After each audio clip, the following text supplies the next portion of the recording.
I mean, there are ways that you can easily pair things together to present it differently during that Valentine's Day offer, just because it is very much geared towards partner related activities, right? Like, and I don't, that sounded wrong, partner related. I don't mean that kind of stuff. Y'all get your mind out of the gutter. Hey everyone, welcome to the S.O.B Marketing Podcast, where we celebrate the S.O.B that you are, and if you haven't figured it out yet, we mean small-owned business. We don't mean S.O.B.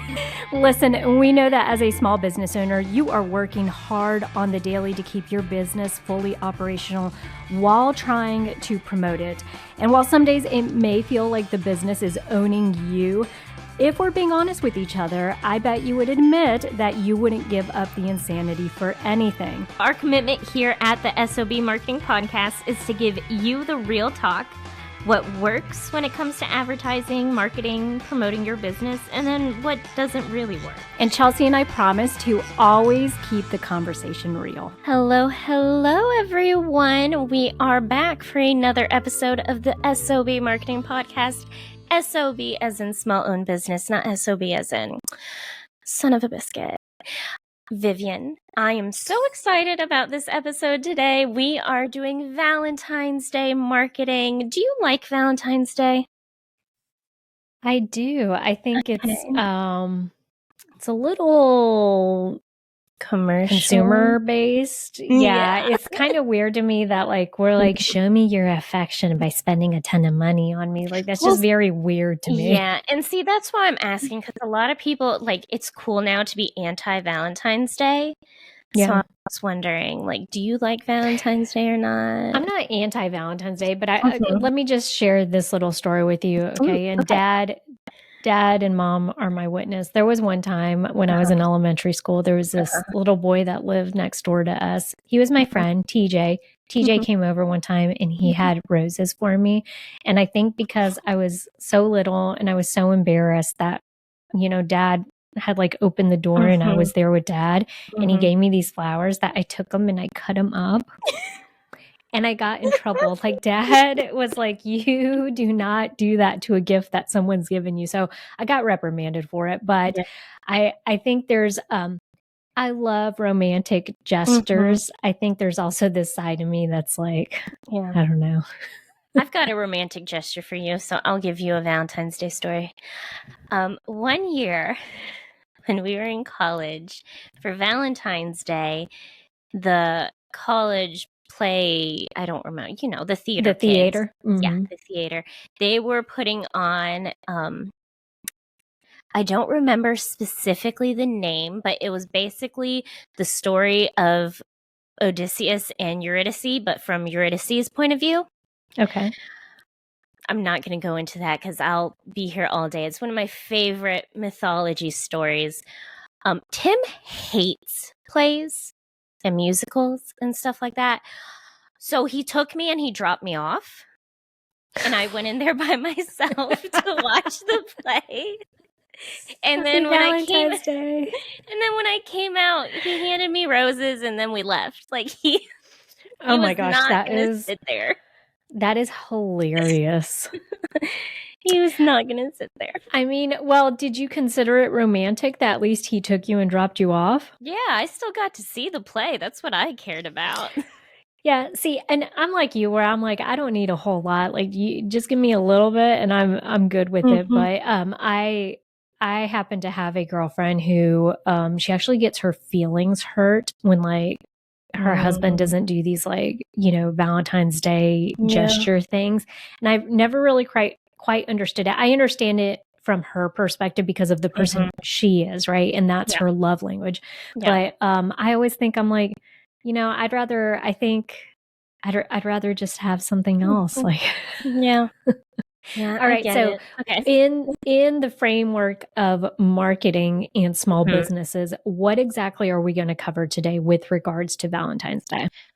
So we're going to give people some ideas for marketing Valentine's Day. I think the focus is specifically for the content that I'm bringing, how to make it feel less salesy. Because again, Valentine's Day is very like consumerism sort of thing. And so it can make people feel kind of uncomfy. So let's think of ways that we can promote our products and our services without giving people like the ick, you know?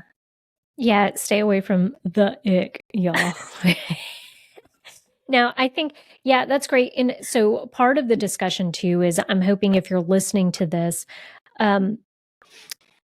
use opportunities like this. People are already, Valentine's Day is top of mind. It's it's a holiday like anything else, treat it like that.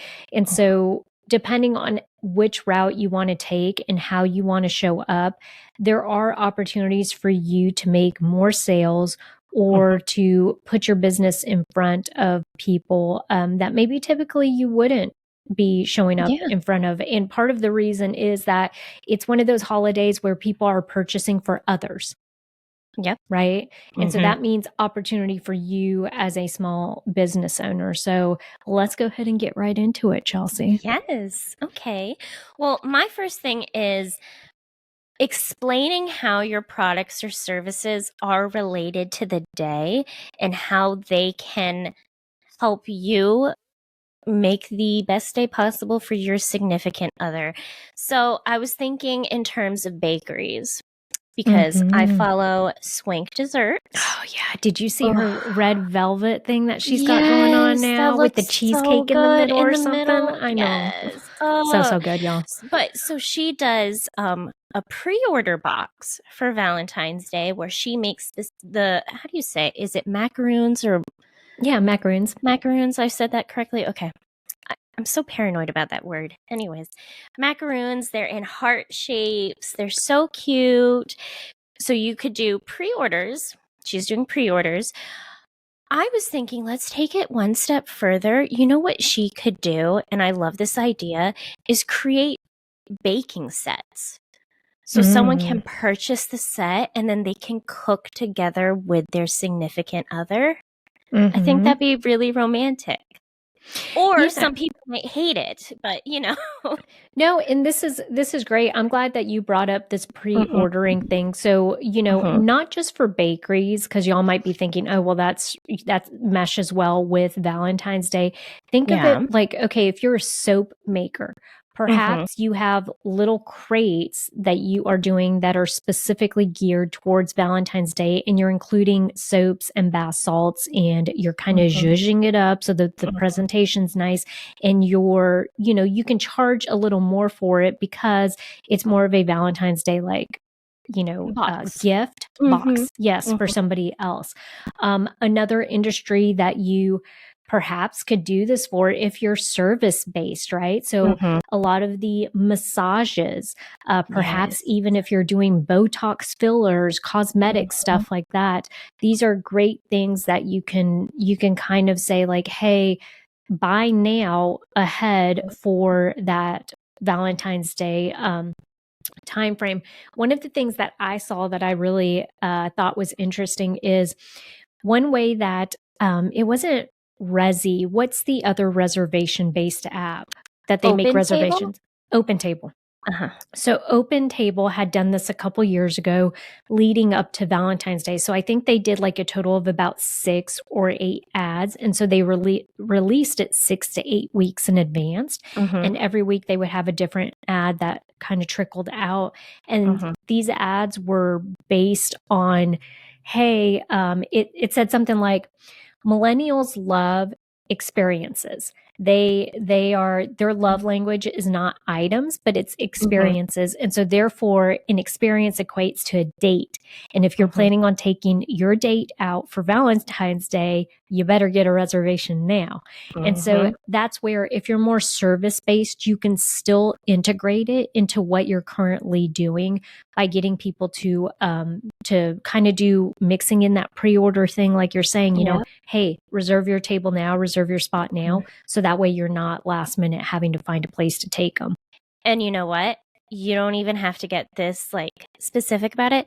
Guys, gift cards.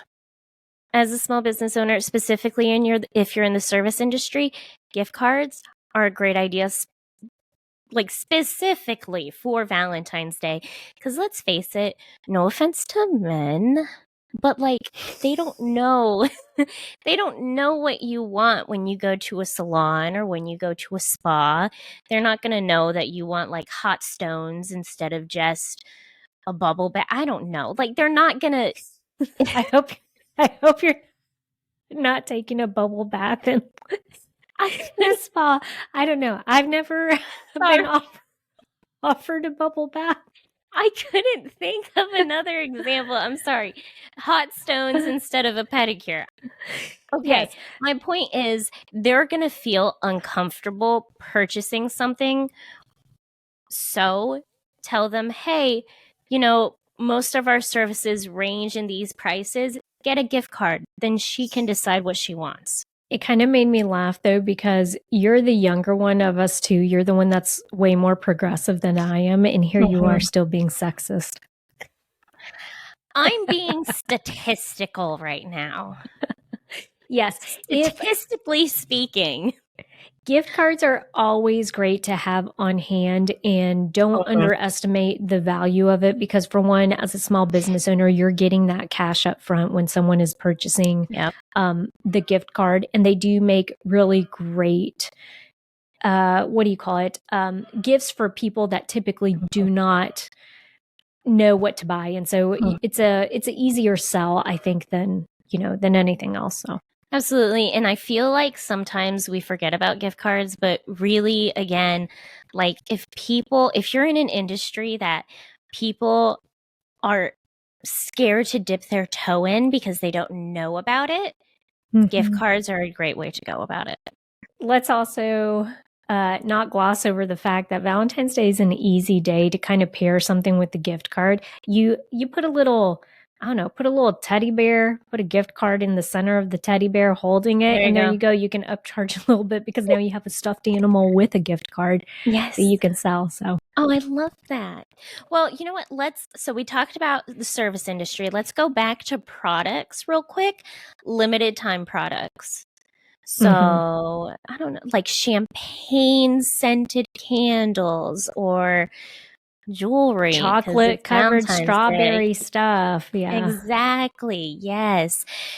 Do limited time stuff because one, this is the time they're going to buy it, and because you are creating that scarcity. So people know if they like this product that you have, they better get it right now because it's not going to come around till next year.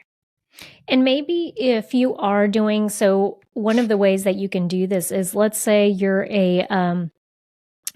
are a spa and you do couples massages anyways. Maybe you do a Valentine's Day package, which, like Chelsea's saying, it's limited edition, but in that package, you not only get like 2 60-minute massages for, you and your partner, but then on top of it, you also get maybe a bottle of champagne with it, or you get some other service, right? Whether it's like the hand wax, paraffin, whatever that stuff is called. I mean, there are ways that you can easily pair things together to present it differently during that Valentine's Day offer, just because it is very much geared towards partner related activities, right? Like, and I don't, that sounded wrong, partner related. I don't mean that kind of stuff. Y'all get your mind out of the gutter. You're the one who brought it. You're the one who said, oh, wait, no. Yeah, after I said it, I was like, yeah, that's not what I'm talking about. Do you have a list of emails that you have collected from past buyers that is just sitting there getting dusty? Are you looking for a way to build a long-term relationship with people so that your small business will stay top of mind for them? Want to increase your repeat sales? For every dollar spent on email marketing, businesses receive an average of a $42 return on their investment. And with an ROI like that, can you really afford to continue to let that email list sit there and just collect dust? Joining our Nothing But Emails monthly membership program means that you can sit back and reap the rewards of sending out monthly or bi-monthly communication while we craft the email and send it out on your behalf. For less than $100 a month, you can capitalize on this. Start today by visiting www.theseasonmarketer.com/services.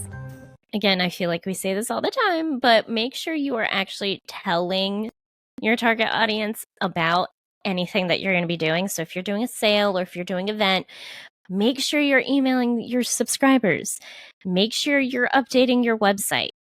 Just make sure that you are giving people the information so that when the time comes, let's say you're hosting an event and no one shows up, did you tell anyone about it? Because if you didn't tell anyone, how would they know to show up? You know? The biggest advantage to having a social media platform, having an email list, having all of this stuff, a website, is to push out information, y'all, to promote your business. And so if you are not leveraging that and taking full advantage of it and getting as much juice out of it as you can, you're leaving money on the table. So like Chelsea said, great, it's 2024. Y'all have decided that you're going to be consistent and you're going to be emailing your subscriber base. I don't care if you have 50 people on that list. I don't care if you have 10,000. Whatever that is, use it as a communication mechanism. It doesn't mean that you only email them when you have sales, but if you're doing something for Valentine's Day to promote some type of special offer, include that in the communication, because don't assume that just because you emailed someone about it, you don't need to put it on social media. Some people are going to be looking at your emails. Some people are going to be looking at your social media. Sometimes those are not the same person. Sometimes they're not doing both. So cover your bases. Yes. And thank you for bringing this up, because I think we've had this discussion before, but just to say it again, people are not always going to hear you the first time around. And I know that you feel like you're saying the same stuff over and over and over again, but you're not reaching the same audience every single time. Right. And so someone who heard you the first time is maybe not going to hear you all those other times, but someone who didn't hear you all those times is going to hear you on the fifth time. Absolutely. But if you didn't try to say it for the fifth time, then they never heard your message. So I get it. You kind of feel like a broken record, but remembering that you're trying to reach as many people as possible with your message. And I will say, we like records around here. So y'all could be a broken record around here all day long. You need to say, you can find different ways to message it and different ways to show up, but you're not doing yourself a favor if anytime you come up with a promotion like this, you're not doing your best to promote it across all of your platforms where you show up. I have an example that I absolutely love, and I think this is starting to become a thing. Gift guides. Create a gift guide specifically with your products. And I don't know, do you know what I mean when I say a gift guide, Vivian? Is it basically like, hey, here are different ideas for how to pair this particular product? Kind of. You can definitely do that. I'm thinking more like, this is the perfect product for a significant other who likes to read, or if your significant other is an outdoorsy person, then try these products. It's those guides that people create that are saying, this is the perfect present for this kind of person. This is the perfect present for that kind of person. That's what I use when I'm trying to figure out presents for people. And just really? Yes, I look up fun, unique gift guides for this kind of person. I love it. So let's say, how would I use it in my small business? How would that be applicable? Okay, so you can create a carousel, you can create a blog post. A lot of people do this for blog posts, but you can definitely, reformat it for social media or however you want to do it. Ooh, an email would be great. But look through your products. Let's do candles. You can say, my significant other really likes the outdoors. Here are the perfect scents for that kind of person. So think like trees, pine, that sort of thing. Maybe like what they have one where it's like fire or something like that. Those sort of candles. well, I have a significant other that likes sweets. Okay, so for significant others that like sweets, you can do like candy cane or champagne and strawberries, or, list all the products you have that would work for someone who likes sweets. So that sort of thing. Like, of course, that was an off the cuff example, but your products better than anyone. Think about the kind of people who would purchase said products and just create a gift guide for it. That sounds like a really great email too, where like if you're emailing your subscriber base, you're like, hey, with Valentine's Day approaching, here's your guide to, to gift giving. And so maybe like you're saying, you can do it based off of the sense. You can also do it based off of the relationship. So like there are lots of people that use mom and dad. Mom uses Valentine's Day. She always used to send us a gift as children, even when I was away in college. For her, Valentine's Day is for anyone that you love. And so let's say maybe you were like, for the mother that has everything, here are perfect gifts for Valentine's Day to show that you love her, right? Or for your dad or for your significant other, whatever that is. There are so many different ways that you could go about approaching this. And I know, we say this all the time, but y'all, you could get super creative with this. And I think that's where really you have the opportunity to shine, because your business is a reflection of you. And that's, you could put something together that would be really neat for people to look at and to think like, oh man, like Chelsea here, that saved me a lot of time finding a gift. Yep. For my boyfriend, Tim, that drops me off at the play, but doesn't come inside with me. I loved it. It was a good play. Well, Chelsea, there's another, speaking of creativity, if you're out there thinking, I have a small business that has nothing to do with Valentine's Day, and how in the world would I even make that connection? Okay. Let me tell you one of the funniest examples I've seen. This was maybe like a year or two ago. Okay. Tyson chicken nuggets. Okay, y'all, those chicken nuggets that you put in the air fryer or in the oven to crispy up. That has nothing to do with Valentine's Day. And like, I thought, how in the world did they put a Valentine's Day spin on it? So bouquets are a symbol typically during Valentine's Day of like appreciation and love. They did this whole like incorporate our nuggets, put together a nugget bouquet, and they did a hashtag that they were asking people, and they tied it back to some type of prize. So I think one of the prizes was you could get like a year of free chicken nuggets or something. So there were people, I looked up the hashtag, there were people that actually did this, and it was the cutest little thing. They would have these bouquets, and then they would put these like chicken nuggets in there in the bouquets. I love it. I thought you were going to say they came out with like heart-shaped nuggets or something. Well, they did. So I guess the winner of the prize would actually get like a limited edition heart-shaped nugget like package or something. But another prize was like, so I don't know how they exactly did the prizes. But so there was incorporated in there, which was really funny. I'm not going to lie. When we were in college, we would exclusively only buy the dinosaur-shaped nuggets. Why? They taste better? No, we just wanted the dinosaur-shaped ones. Listen, I don't blame you.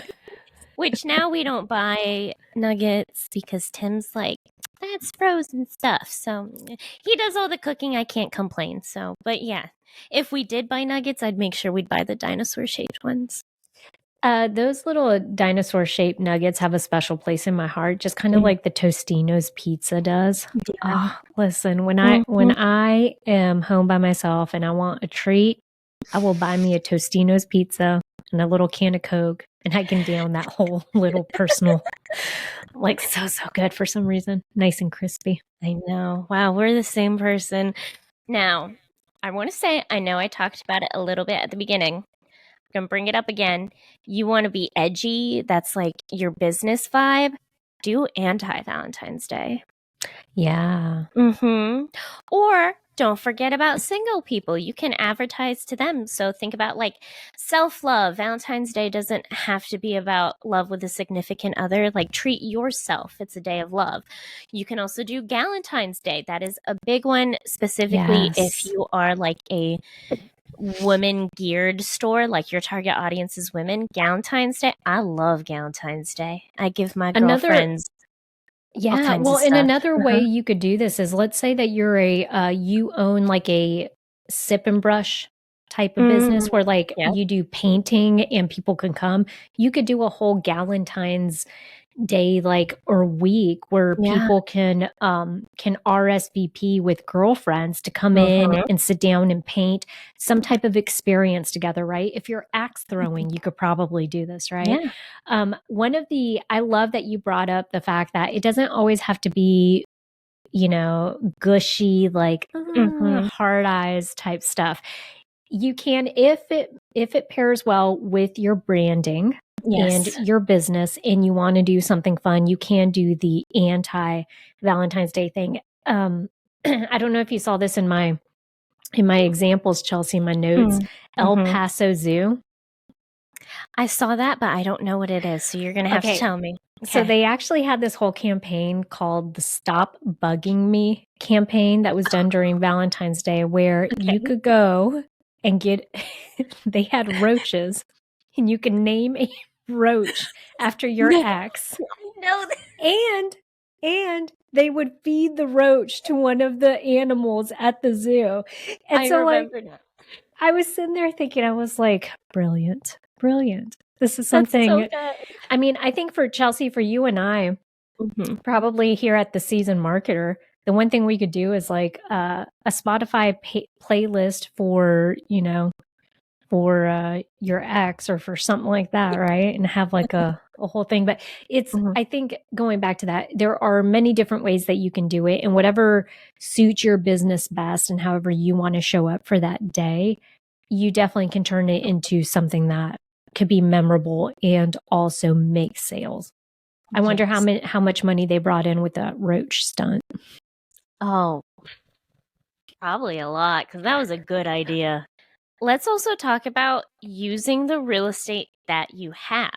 So for small businesses that only have an online store, you can still promote Valentine's Day and make the most of it. Something that I've noticed businesses have started doing, and that you should definitely do if you only have an online store, show people, make it visible when they need to order by.